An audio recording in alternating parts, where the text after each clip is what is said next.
Hello students, आपका स्वागत है द सिंप्लीफाइड नर्सिंग गाइड में। आज हम बात करने वाले हैं एक बहुत ही इम्पोर्टेंट टॉपिक के बारे में और वो है डायबिटीज़ मेलाइटस। हमने डायबिटीज़ मेलाइटस की बीमारी, इसके प्रकार कौन कौन सा होता है, कारण कौन कौन सी है, रिस्क फैक्टर क्या क्या होता है, इसका लक्षण कौन कौन देखने को मिलता है, ये जान लिया है इस वीडियो के पहले भाग में। आज हम डायबिटीज़ मेलाइटस के डायग्नोसिस, ट्रीटमेंट और कॉम्प्लिकेशंस के बारे में बहुत ही आसान भाषा में डिस्कस करेंगे और ये आपको एग्ज़ाम की पर्पस से बहुत ही हेल्पफुल रहेगा। अगर आप लोग ये वीडियो की पहले भाग देखना चाहते हैं तो उसका लिंक मैंने डिस्क्रिप्शन बॉक्स पर दे दिया है। चलिए शुरू करते हैं। सबसे पहले हम लोग ये सीखेंगे कि डायबिटीज़ मेलाइटस की बीमारी का डायग्नोसिस कैसे करते हैं। पहला जो डायग्नोस्टिक टेस्ट है उसका नाम क्या है, वो है ओरल ग्लूकोज टॉलरेंस टेस्ट। इसे गोल्ड स्टैंडर्ड टेस्ट भी कहा जाता है। मतलब डायबिटीज़ मेलाइटस के और भी जो सारे टेस्ट हैं उन सब में से ये टेस्ट सबसे ज़्यादा रिलायबल और एक्यूरेट है। मतलब इस टेस्ट के जो रिज़ल्ट है उनके ऊपर सबसे ज़्यादा भरोसा किया जा सकता है डायबिटीज़ मेलाइटस की डायग्नोसिस के लिए। अब हम देखेंगे इस टेस्ट का प्रोसेस क्या है। सबसे पहले क्लाइंट को रात भर फास्टिंग या उपवास में रहना है, मतलब ओवरनाइट उपवास में रहना है, लगभग 10 to 12 आवर्स। और टेस्ट के पहले 8 घंटे तक alcohol, caffeine, smoking, strenuous exercise ये सब कुछ भी नहीं करना चाहिए।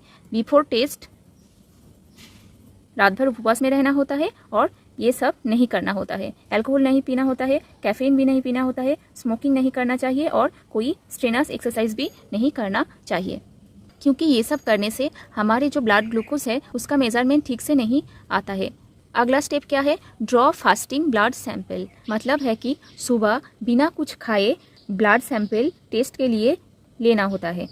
उपवास के टाइम में हम लोग सिर्फ नॉर्मल वाटर पी सकते हैं, लेकिन और कुछ भी खाना नहीं खा सकते। क्लाइंट के ब्लड सैंपल लेने के बाद नेक्स्ट स्टेप है क्लाइंट को 75 ग्राम ग्लूकोज देना होता है। 250 to 300 ml वाटर में मिलाकर ये 75 ग्राम ग्लूकोज हम लोगों को क्लाइंट को देना होता है और वो ड्रिंक 5 मिनट्स के अंदर पूरा पी लेना होता है। इसके बाद क्या करना है, blood and urine sample are taken at 30 minute interval. मतलब ब्लड और यूरिन सैंपल को 30 मिनट्स टाइम इंटरवल में कलेक्ट करना है। कितना समय तक, 2 आवर्स।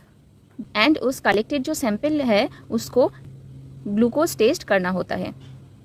नेक्स्ट हम लोग क्या करेंगे, results are plotted on a graph. हम लोग ये जो सैंपल से रिजल्ट हम लोगों को मिलता है उसको हम लोग क्या करेंगे, फिर एक ग्राफ में हम लोग क्या करेंगे, जो एक्स एक्सिस है इसमें क्या रहेंगे, इसमें रहेंगे टाइम और वाई एक्सिस में रहेंगे blood glucose level.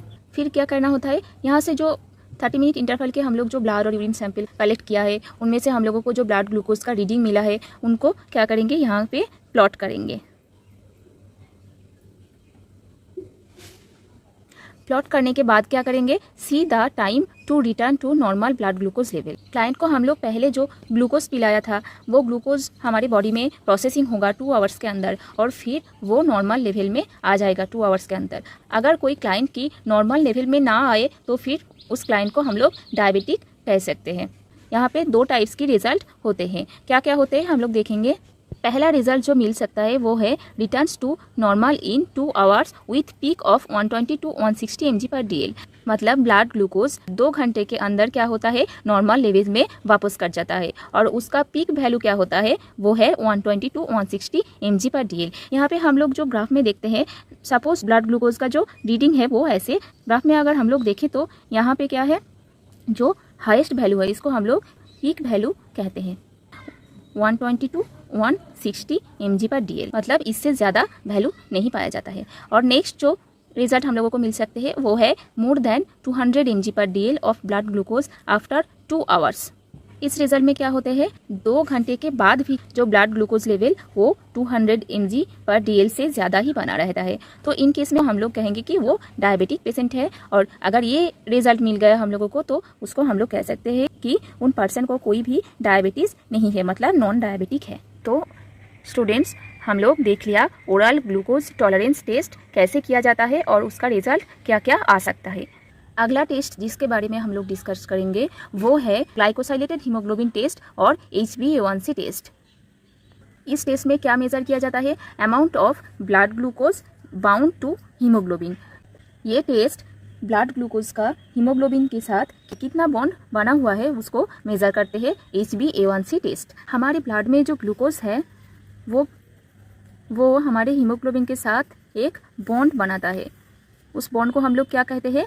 Glycosylated haemoglobin कहते हैं, ग्लाइकोसाइलेटेड हीमोग्लोबिन। हाँ, अब आप लोग सोचो, जो डायबिटीज़ मेलाइटस का पेशेंट है उनके ब्लड में ब्लड ग्लूकोज का जो मात्रा है वो तो ज़्यादा होते हैं, तो फिर क्या होते हैं? उनका ग्लाइकोसाइलेटेड हीमोग्लोबिन का मात्रा भी क्या होगा? ज़्यादा होगा, नॉर्मल पर्सन से ज़्यादा होता है। और ये टेस्ट में हम लोग मेज़र करते हैं कि हमारे ब्लड में जितना भी हीमोग्लोबिन है उसके अंदर कितने परसेंटेज ग्लाइकोसाइलेटेड हीमोग्लोबिन है। मतलब अगर 100% हीमोग्लोबिन है तो उसके अंदर कितने परसेंट ग्लाइकोसाइलेटेड हीमोग्लोबिन प्रेजेंट है, उसको हम लोग HbA1c टेस्ट में मेज़र करते हैं और इसको परसेंटेज में डिनोट करते हैं। फिर कब लिया जाता है? Any time of the day, मतलब ब्लड सैंपल दिन में किसी भी टाइम पे लिया जा सकता है। इसके लिए पहले से कोई स्पेशल प्रिपरेशन की ज़रूरत नहीं होती, नो स्पेशल प्रिपरेशन रिक्वायर्ड। फिर हम लोग देखेंगे टेस्ट का रिजल्ट क्या क्या आ सकते हैं। अगर टेस्ट का रिजल्ट 4 to 6% आए हैं तो उसको हम लोग कहते हैं कि ये नॉर्मल है। 4 to 6% का मतलब क्या है? अगर हमारी बॉडी में हीमोग्लोबिन 100% है तो उनके अंदर ग्लाइकोसाइलेटेड हीमोग्लोबिन का परिमाण क्या होता है? 4 to 6%। ये टोटल हीमोग्लोबिन है और ये ग्लाइकोसाइलेटेड हीमोग्लोबिन है। तो फिर नॉर्मल हीमोग्लोबिन का मात्रा क्या होता है? 94 to 96%। अगर HbA1c टेस्ट के रिजल्ट 5.7% to 6.4% आते हैं तो उसको हम लोग प्री डायबिटिक कहते हैं। प्री डायबिटिक का मतलब होता है कि ब्लड शुगर लेवल इतना ज़्यादा नहीं है जितना डायबिटीज़ में होता है, लेकिन नॉर्मल जो ब्लड शुगर लेवल है इससे ज़्यादा होते हैं। प्री डायबिटिक्स डायबिटिक के पहला स्टेज होता है। जो लोगों का प्री डायबिटिक रिजल्ट आता है उन लोगों का क्या माना जाता है कि उन लोगों का डायबिटीज़ होने का चांसेस बहुत ज़्यादा होता है। अगर HbA1c का रिजल्ट 6.5 या 7% से ज़्यादा होते हैं तो क्या होता है? हम लोग कह सकते हैं कि पेशेंट को डायबिटीज़ है। डायबिटिक पेशेंट का मेनली गोल क्या रहता है? अगर पेशेंट को मान लो डायबिटीज़ हो गया है तो उसका जो ट्रीटमेंट चल रहा है उस ट्रीटमेंट, एक्सरसाइज, मॉनिटरिंग और क्या है और न्यूट्रिशनल मैनेजमेंट जो है उसका गोल क्या रहता है? गोल रहता है कि उसका जो ग्लाइकोसाइलेटेड हीमोग्लोबिन का जो लेवल है, मतलब HbA1c रिजल्ट 7% या उसका कम मात्रा में हो। It measures the average blood glucose level for past 2 to 3 months। मतलब क्या है? मतलब हम एक्चुअली HbA1c टेस्ट के जरिए पिछले 2 से 3 महीनों का average blood glucose level measure करते हैं। हमें पता है कि हमारे जो RBC है उसका लाइफ स्पैन कितना दिन तक होता है? वो एवरेज 120 डेज तक होता है और उसके अंदर जो हीमोग्लोबिन है, RBC के अंदर जो हीमोग्लोबिन है उसके साथ ही तो ग्लूकोज बॉन्ड बनाकर ग्लाइकोसाइलेटेड हीमोग्लोबिन की फॉर्म में होता है। तो फिर हम लोग क्या मेज़र कर सकते हैं? पिछले 2 से 3 महीने का जो ब्लड ग्लूकोज लेवल वो मेज़र करते हैं इस टेस्ट के ज़रिए। यहाँ पे हम लोग देखेंगे कितना HbA1c रिजल्ट को हम लोग कितना एवरेज ग्लूकोज रिजल्ट मानते हैं। 4% के लिए 65 mg/dl, 5% के लिए 100 mg/dl, 6% के लिए 135 mg/dl, 7% के लिए 170 mg/dl एंड 8% के लिए हम लोग मानते हैं उसकी average blood glucose level 205 mg/dl। अगला टेस्ट है फास्टिंग ब्लड ग्लूकोज टेस्ट या FBS भी कह सकते हैं। ये टेस्ट ओवरनाइट फास्ट के बाद हमारे ब्लड ग्लूकोज को मेजर करते हैं। Blood sugar levels after and overnight fast, मतलब पूरा रात 8 घंटे या उससे ज़्यादा भी हम लोग अगर उपवास में रहे उसके बाद हम लोग जो ब्लड ग्लूकोज टेस्ट करते हैं उसको FBS या फास्टिंग ब्लड ग्लूकोज टेस्ट कह सकते हैं। इसके लिए सैंपल कब लेना होता है? Sample is taken in the morning before taking any food, मतलब ब्लड सैंपल को सुबह लेना होता है बिना कुछ खाए। अब हम टेस्ट की रिजल्ट देख सकते हैं। अगर ब्लड ग्लूकोज लेवल 100 mg/dl से कम होता है तो उसको हम लोग कह सकते हैं कि ये नॉर्मल रेंज में है।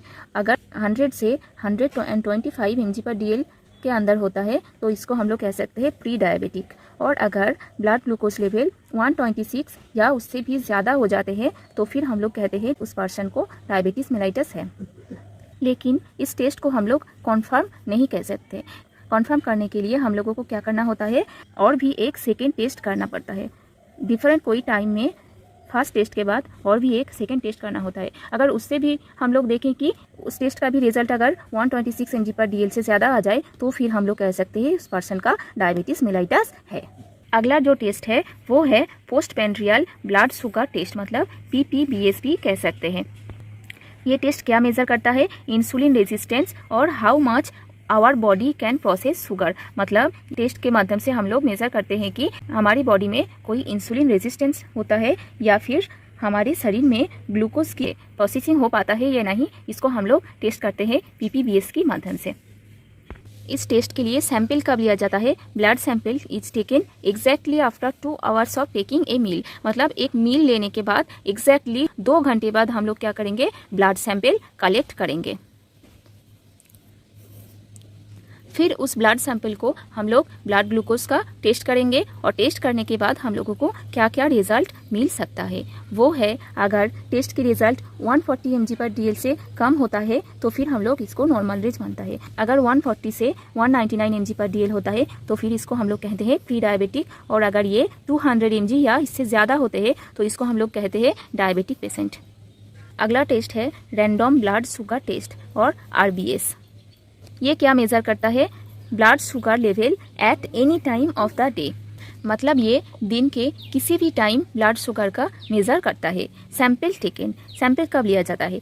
At any time without any preparation. मतलब इसके लिए भी कोई प्रीवियस प्रिपरेशन की ज़रूरत नहीं होती है। हम लोग दिन में किसी भी टाइम में क्या करता है, इसके लिए ब्लड सैंपल दे सकते हैं और रैंडम ब्लड शुगर टेस्ट कर सकते हैं। और टेस्ट के रिजल्ट कुछ इस प्रकार होता है कि अगर ये 140 mg/dl से कम होता है तो फिर इसको हम लोग कहते हैं नॉर्मल लेवल। अगर ये 140 से 199 mg/dl होता है तो इसको हम लोग कह सकते हैं प्री डायबिटिक, और अगर ये वैल्यू 200 mg/dl ये इससे ज़्यादा होते हैं तो फिर इसको हम लोग कहते हैं डायबिटिक, या उस पेशेंट का डायबिटीज़ मेलाइटस डिजीज़ है।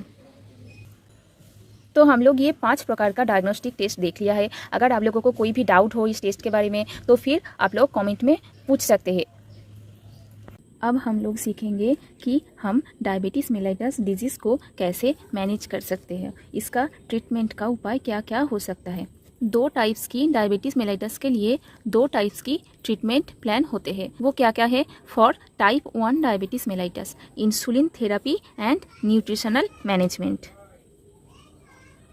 एंड टाइप 2 डायबिटीज़ मेलाइटस के लिए क्या होते हैं? Weight reduction, exercise, oral hypoglycaemic agent and changing lifestyle. मतलब टाइप 1 के लिए हम लोगों को इंसुलिन लेना पड़ता है और न्यूट्रिशन को मैनेज करना होता है। और टाइप 2 में क्या करना पड़ता है? वेट रिडक्शन, मतलब वेट को कम करना होता है, एक्सरसाइज करना होता है, फिजिकल एक्सरसाइज करना होता है, और ओरल हाइपोग्लाइसेमिक एजेंट को लेना पड़ता है, और लाइफस्टाइल को भी चेंज करना होता है। हम लोग नंबर 1 पर आता है जो है कि न्यूट्रिशनल मैनेजमेंट। यानी अगर हमें डायबिटीज़ मेलाइटस है तो हमें अपना डाइट और न्यूट्रिशन को कैसे मैनेज करना चाहिए वो हम लोग देखेंगे। डाइट को हमेशा पेशेंट की जो मेटाबॉलिक और न्यूट्रिशनल रिक्वायरमेंट है उसके हिसाब से प्लान करना चाहिए। Diet is plan for individual patient based on their metabolic and nutritional requirement.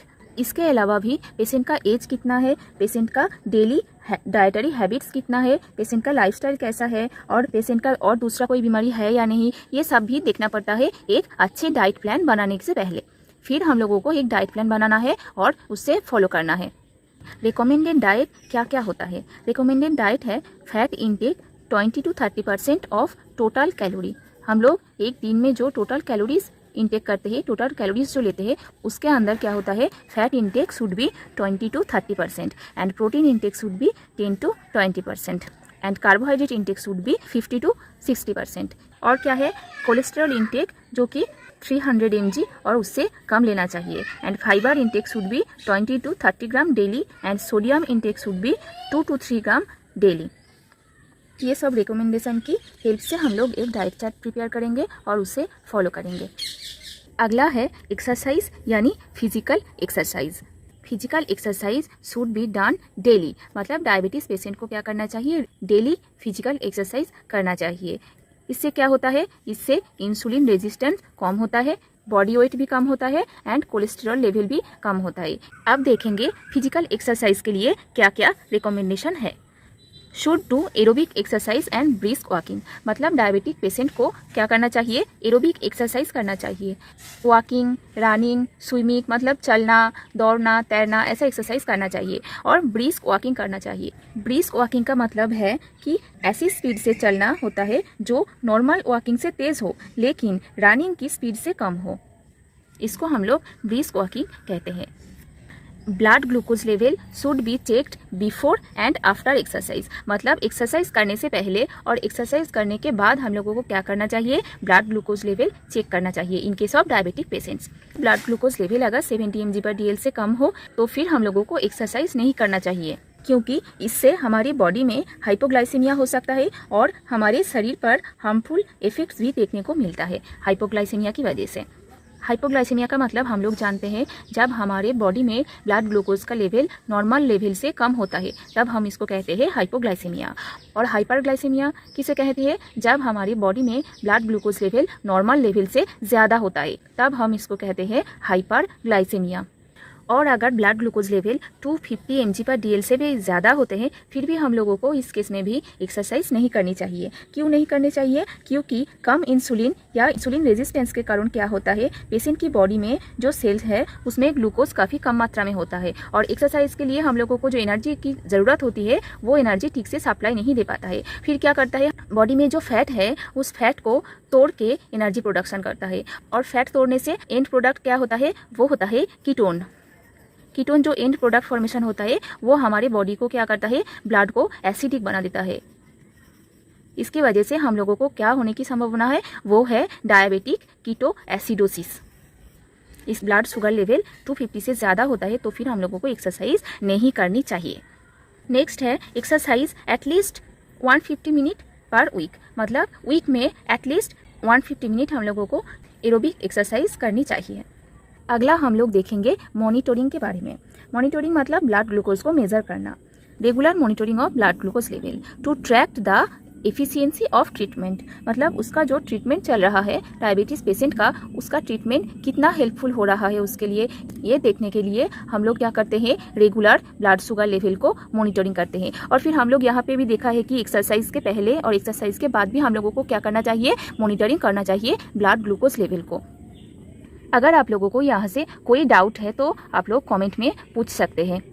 अगला है इंसुलिन थेरेपी। अब हम लोग सीखेंगे इंसुलिन थेरेपी क्या होता है, इंसुलिन को कैसे लिया जाता है और कौन कौन सा इंसुलिन की टाइप्स होते हैं। जब हमारा पैनक्रियास टाइप 1 डायबिटीज़ मेलाइटस में कम परिमाण में इंसुलिन प्रोड्यूस करता है तब हमें बॉडी के बाहर से इंसुलिन को बॉडी में लेना पड़ता है। हम लोग इंसुलिन को सबक्यूटेनियस रूट में इंजेक्शन की माध्यम से लेते हैं। हम देखेंगे इंसुलिन की टाइप्स कौन कौन सा होता है। नंबर 1 है रेगुलर इंसुलिन। रेगुलर इंसुलिन जिसका ऑनसेट ऑफ एक्शन होता है 30 to 60 minute. Onset of action का मतलब क्या है, ये वो टाइम है जिस टाइम के अंदर रेगुलर इंसुलिन काम करना स्टार्ट कर देता है। और पीक एक्शन का मतलब क्या होता है, पीक एक्शन मतलब इस टाइम के अंदर क्या होता है, ये जो रेगुलर इंसुलिन है ये सबसे ज़्यादा काम करता है। और ड्यूरेशन ऑफ एक्शन के मतलब क्या होता है, जितने टाइम तक हमारे जो रेगुलर इंसुलिन काम करता है इसको कहते हैं ड्यूरेशन ऑफ एक्शन। ये है 6 to 10 आवर्स। नेक्स्ट है rapid acting insulin. Rapid acting insulin का एग्जाम्पल क्या क्या होता है, लिस्प्रो और ह्यूमालॉग एंड एस्पार और नोवोलॉग।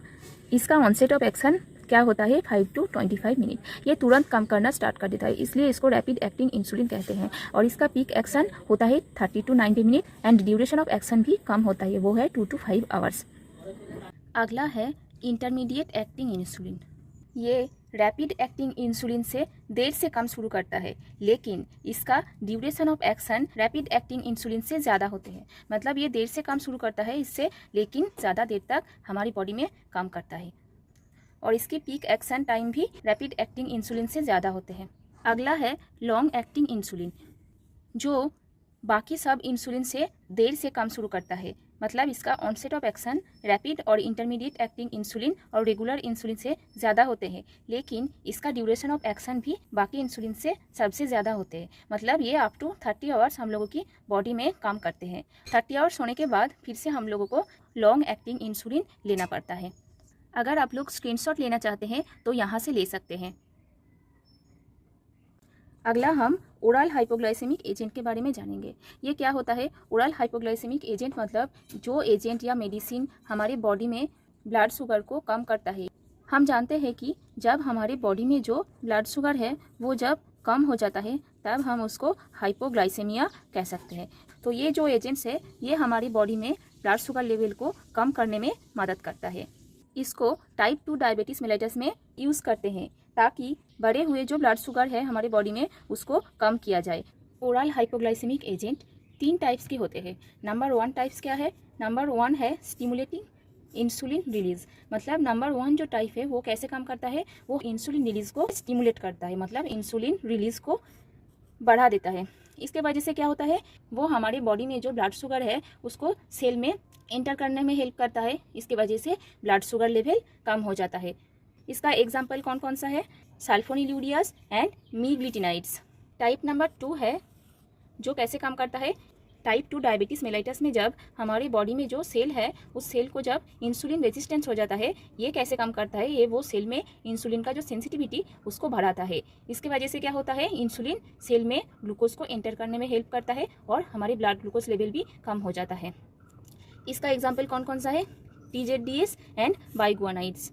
टाइप नंबर 3 जो है वो कैसे काम करता है? रिड्यूसिंग ग्लूकोज प्रोडक्शन और एब्जॉर्प्शन। ये हमारी बॉडी में ग्लूकोज की प्रोडक्शन को कम करता है। कैसे कम करता है? हमारी बॉडी में जो ग्लाइकोजन है उससे ग्लूकोज प्रोडक्शन होता है, हमारी ब्लड में ग्लूकोज का मात्रा बढ़ जाते हैं। और ये ओरल हाइपोग्लाइसेमिक एजेंट जो टाइप 3 है ये वो ग्लूकोज को प्रोडक्शन होने नहीं देते। ग्लाइकोजन से ग्लूकोज प्रोडक्शन को ये होने नहीं देते।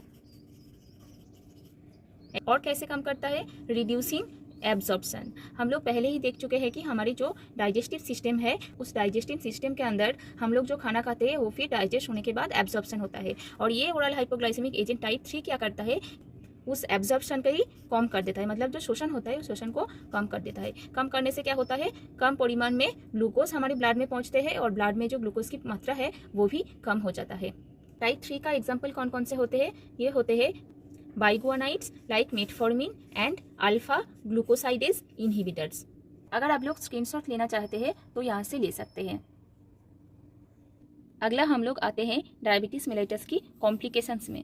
मतलब डायबिटीज़ मेलिटस की कॉम्प्लिकेशंस क्या क्या देखने को मिलता है। अगर ये बीमारी बहुत लंबे समय तक अनट्रीटेड छोड़ देते हैं तो फिर क्या होता है? डायबिटीज़ मेलिटस की कॉम्प्लिकेशंस देखने को मिलता है। क्या क्या कॉम्प्लिकेशंस हो सकता है? एक होता है एक्यूट कॉम्प्लिकेशंस और दूसरा है क्रॉनिक कॉम्प्लिकेशंस।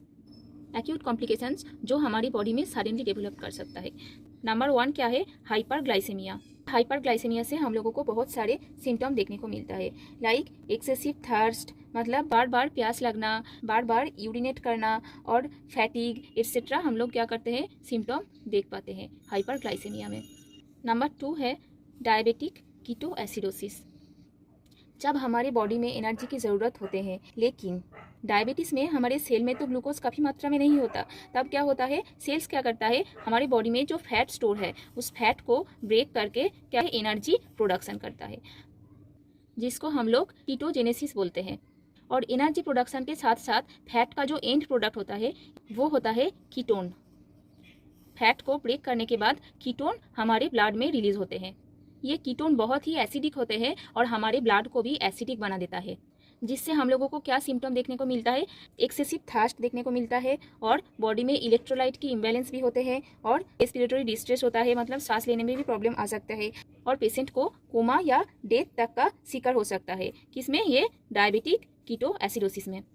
नेक्स्ट आता है हाइपोग्लाइसेमिया।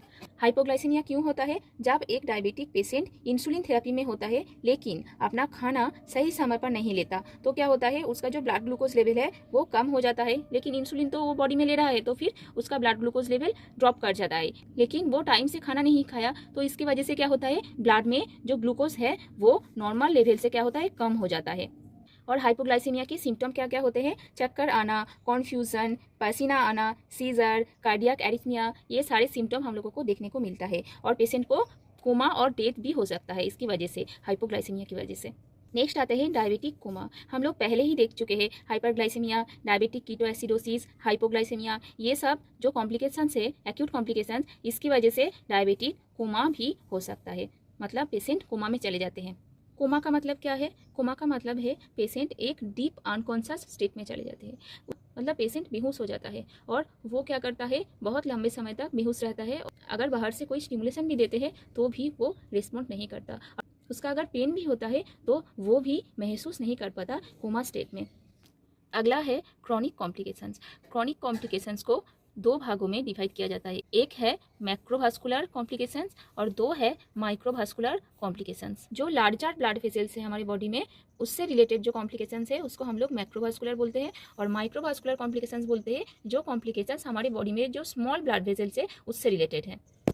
पहला हम देखेंगे जो CAD या coronary artery disease. Coronary artery का काम क्या होता है? वो हमारी जो हार्ट है, हार्ट को ब्लड सप्लाई करता है। हार्ट की जो मसल्स है उस मसल्स में ब्लड सप्लाई करता है कोरोनरी आर्टरी। और कोरोनरी आर्टरी डिजीज में क्या होता है, ज़्यादा मात्रा में जो ब्लड शुगर है हमारी बॉडी में वो इस कोरोनरी आर्टरी को स्टीफ और नैरो बना देता है, स्टीफ एंड नैरो।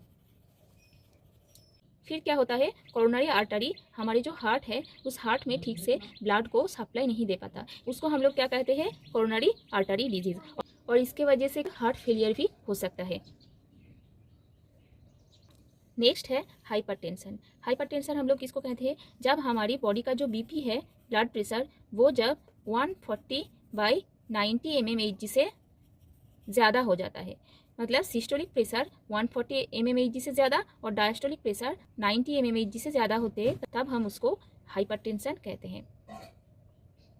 नेक्स्ट है CVA, मतलब सेरिब्रोवास्कुलर एक्सीडेंट। सेरिब्रोवास्कुलर एक्सीडेंट कैसे होता है, जब हाई ब्लड ग्लूकोज लेवल हमारी बॉडी का जो लार्ज ब्लड वेसल्स है उसको अफेक्ट करते हैं, और हमारी जो ब्रेन है उस ब्रेन में भी ठीक से ब्लड नहीं पहुंच पाता। उसके वजह से क्या होता है, ब्रेन में ब्लड सप्लाई या ऑक्सीजन की कमी होते हैं, और उससे क्या होता है, सेरिब्रोवास्कुलर एक्सीडेंट होता है, यानी ब्रेन स्ट्रोक।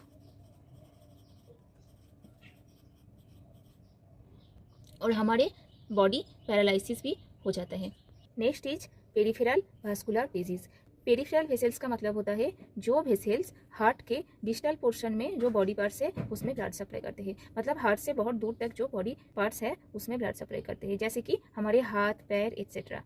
तो पेरिफेरल वास्कुलर डिजीज में क्या होता है, हाई ब्लड शुगर लेवल उस पेरिफेरल वेसल्स को भी डैमेज कर देते हैं। इसके वजह से जो हाथ पैर है इसमें ब्लड सप्लाई ठीक से नहीं होता है, उसको हम लोग पेरिफेरल वास्कुलर डिजीज कहते हैं। अब हम देखेंगे माइक्रोवास्कुलर कॉम्प्लिकेशंस क्या क्या हो सकता है। नंबर 1 है डायबिटिक रेटिनोपैथी, मतलब ज़्यादा ब्लड ग्लूकोज लेवल रेटिना की जो स्मॉल ब्लड वेसल्स है उसको डैमेज कर देते हैं, और इसके वजह से हम लोग धुंधला देखते हैं और हम लोगों का विजन लॉस भी हो सकता है। Next is diabetic nephropathy. इसका मतलब है हमारे बॉडी का जो किडनीस है उस किडनी में जो लाखों नेफ्रॉन्स है, उस नेफ्रॉन क्या काम करता है, हमारी बॉडी का जो ब्लड है उस ब्लड को फिल्टर करके यूरिन फॉर्मेशन में हेल्प करता है। इस नेफ्रॉन में जो ब्लड आता है और फिर ग्लोमेरुलस में फिल्टर होने के बाद फिर से बॉडी में वापस जाता है, और जो यूरिन है वो यहाँ से फिल्टर होके निकल जाते हैं बॉडी से। यहाँ पे जो ग्लोमेरुलस है, छोटी छोटी जो ब्लड वेसल्स है, इस ब्लड वेसल में क्या होता है, ज़्यादा ब्लड ग्लूकोज लेवल होने से इस ब्लड वेसल्स भी डैमेज हो जाता है। ये डैमेज होने से क्या होता है, ब्लड में जो प्रोटीन रहना होता है वो ब्लड में रहने की बजाय यहाँ से निकल जाते हैं और यूरिन के माध्यम से बाहर चले जाते हैं बॉडी के, और हमारी बॉडी में प्रोटीन की कमी हो जाते हैं, और नेफ्रॉन ठीक से फिल्टर भी नहीं कर पाते, और बहुत लंबे समय तक ऐसा चलने से किडनी फेलियर्स भी हो सकता है। 3 नंबर में है डायबिटिक न्यूरोपैथी। न्यूरोपैथी कैसे होता है, हमारी बॉडी में जो नर्व सेल्स है या न्यूरॉन्स है, इसको क्या करता है, इस न्यूरॉन या नर्व सेल को भी डैमेज कर देता है हाई ब्लड शुगर होने से। और न्यूरॉन्स या नर्व सेल्स डैमेज होने की वजह से क्या होता है, हमारी बॉडी में नर्वनेस फील होता है। नर्वनेस का मतलब है हमारे हाथ में, पैर में और शरीर में सूनापन फील होता है या कोई सेंस नहीं रहता है। रेटिनोपैथी, नेफ्रोपैथी और न्यूरोपैथी जो है ये और भी कारण से हो सकता है, लेकिन यहाँ पे डायबिटीज़ की वजह से हो रहा है, इसलिए इसको डायबिटिक रेटिनोपैथी, डायबिटिक नेफ्रोपैथी और डायबिटिक न्यूरोपैथी कहा जाते हैं। तो स्टूडेंट्स, आज हमने डायबिटीज़ मेलाइटस के डायग्नोसिस, मैनेजमेंट और कॉम्प्लिकेशंस के बारे में सीखा है। अगर ये टॉपिक को लेकर आप लोगों का कोई डाउट है तो आप लोग कमेंट में पूछ सकते हैं, और आपको ये वीडियो पसंद आए तो लाइक और सब्सक्राइब जरूर करें, और कमेंट सेक्शन में बताएं कि ये वीडियो कैसी लगी। और अगर आपको कोई सब्जेक्ट या टॉपिक से वीडियो चाहिए तो आप लोग कमेंट में बता सकते हैं। Thanks for watching.